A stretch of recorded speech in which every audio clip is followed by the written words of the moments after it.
இந்த வீடியோவை வழங்குவோர் ஆரோக்கியா நேச்சர் கியூர், இப்போது மதுரையில் and BROLL studios private limited. Vaithiyan YouTube நேயர்கள் ஒவ்வொருத்தருக்கும் வணக்கம். இந்த வீடியோல நாம பார்க்க போற விஷயம் என்னன்னா, பிரேக்ஃபாஸ்ட், காலை உணவு ஏன் ரொம்ப ரொம்ப முக்கியம். இந்த காரணத்தை தான் நம்ம பார்க்க போறோம். 8 மணி நேர தூக்கத்துக்கு பிறகு காலை உணவுதான் நம் உடல் இயந்திரத்தை இயக்குவதற்கான சக்தியை திரும்ப நமக்கு மீட்டுத் தருது.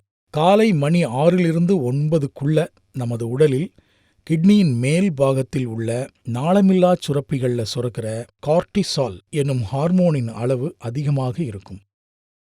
நம் உடலுக்கு உணவளிக்க இதுவே மிகச்சிறந்த வேளையாகும். குழந்தைகளை பொறுத்தவரை காலை உணவை தவிர்ப்பதால் அவர்களின் கற்கும் திறன் குறைவதோடு படித்தவற்றை நினைவில் வைத்திருக்கும் திறனும் சிந்தனை திறனும் கூட பாதிக்கப்படுகிறது. சுறுசுறுப்பும் எச்சரிக்கையும் நிறைந்த ஓர் உடலுக்கும் மனதுக்கும் காலையில் முதல் விஷயமாக சக்தி தேவை. மூளை நன்கு இயங்குவதற்கு தொடர்ந்து நிலையாக குளுக்கோஸ் வழங்கப்பட்டு கொண்டே இருக்க வேண்டும் என்பது முக்கியம். காலை உணவு என்பது உங்களது மெட்டபாலிசத்தை கிக்ஸ்டார்ட் செய்து உங்கள் உடல் எடை குறைப்பில் உதவுகிறது.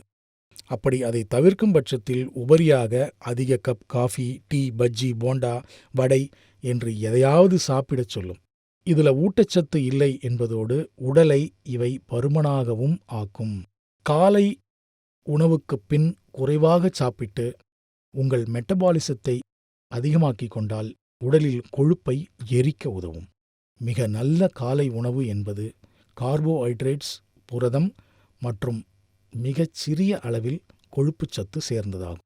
இத்தனை சிறப்பு அம்சங்கள் கொண்டது காலை உணவு. அதனால தான் காலை உணவு நமக்கு மிகவும் முக்கியம். தவறாம நம்ம கொடுக்குற குறிப்புகளுக்கு ஏற்ற மாதிரி உங்களுடைய உணவு முறையை அமைச்சு உங்களுடைய ஆரோக்கியத்தை பேணிக்காக்க தவறாதீங்க. இந்த வீடியோ உங்களுக்கு பிடிச்சிருந்ததுன்னா லைக் பண்ணுங்க, ஷேர் பண்ணுங்க, மறந்துடாம சப்ஸ்கிரைப் பண்ணுங்க, அந்த பெல் பட்டனையும் கிளிக் பண்ணி வச்சுக்கோங்க. அப்பதான் நாங்க கொடுக்குற வீடியோ உங்களை உடனுக்குடன் வந்து அடையும்.